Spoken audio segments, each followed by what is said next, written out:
বাবা বাহ মারহাবা, এই তো হবে হবে হবে। আরো যাবে আরো যাবে আরো যাবে আরো যাবে। এই যা! আসসালামু আলাইকুম। গতকালকে আমার খালামণির ছিল গায়ে হলুদের অনুষ্ঠান। আর আজকে হচ্ছে বিয়ের দিন। আর এই বিয়ের দিনে কনেপক্ষের মানুষের উপর থাকে অনেক দায়-দায়িত্ব এবং প্রচুর কাজের চাপ। আর এ সকল কাজগুলো করার আগেই আমরা সকালেই সবাই একসাথে হালকা পাতলা খাওয়া-দাওয়া করে নিলাম। খাওয়া-দাওয়া শেষ হতেই সকলেই নিজ দায়িত্বে নিজেদের মতো কাজ করা শুরু করে দিয়েছে।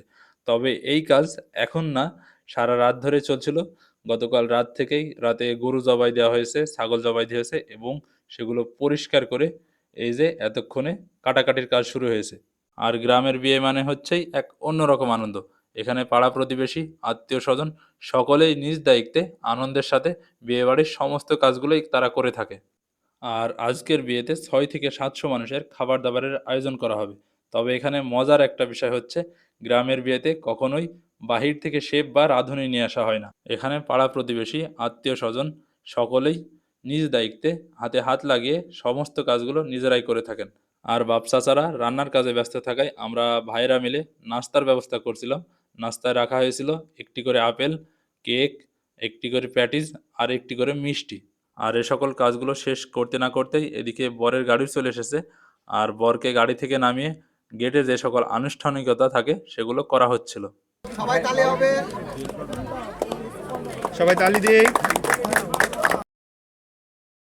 আল্লাহু আল্লাহু বাবা বাহ মারহাবা, এই তো হবে হবে হবে। আরো যাবে আরো যাবে আরো যাবে আরো যাবে। এই যা!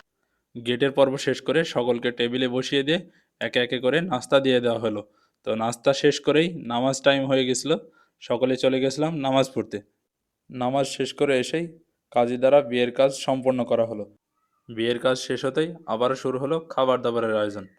এবং খাবারের আয়োজনে ছিল সাদা ভাত, পোলাও, ডিম ভুনা, মুরগির রোস্ট, খাসির গোশ এবং গরুর গোশ।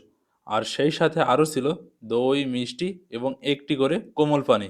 এবং এই খাজিনদারির কাজটাও পাড়া প্রতিবেশী, আত্মীয় স্বজন এবং আমরা নিজেরাই করছিলাম। এবং এই খাজিনদারির ভেতরে আমি নিজেও ছিলাম। আর আমার মনে হয় এই খাজিনদারির কাজটা নিজেরা নিজেরা করলেই এতে করে বেশ ভালোই হয়। আত্মীয়তার সম্পর্কও সুন্দর হয়, সেই সাথে খাবার দাবার সবাই ঠিক মতো পাচ্ছে কিনা সেটাও দেখা হয়। তো আলহামদুলিল্লাহ সুন্দর ও সুষ্ঠুভাবে আল্লাহ তাআলার অশেষ রহমতে খাবার দাবারের আয়োজনটা সম্পন্ন করতে পেরেছি। এবার আমরা যারা খাজিনদারির দায়িত্বে ছিলাম তারা সকলেই খাওয়া দাওয়ার জন্য বসে গেলাম। তো খাওয়া দাওয়ার পর্ব শেষ হতেই শুরু হয়ে গেল কন্যা বিদায়ের পর্ব। আর এটাই হচ্ছে চিরন্তর একটা সত্য এবং সামাজিক একটা প্রথা। মেয়ে হয়ে জন্মালেই পরের বাড়িতে যেতেই হবে। তো আজকের ভিডিওটা এই পর্যন্তই।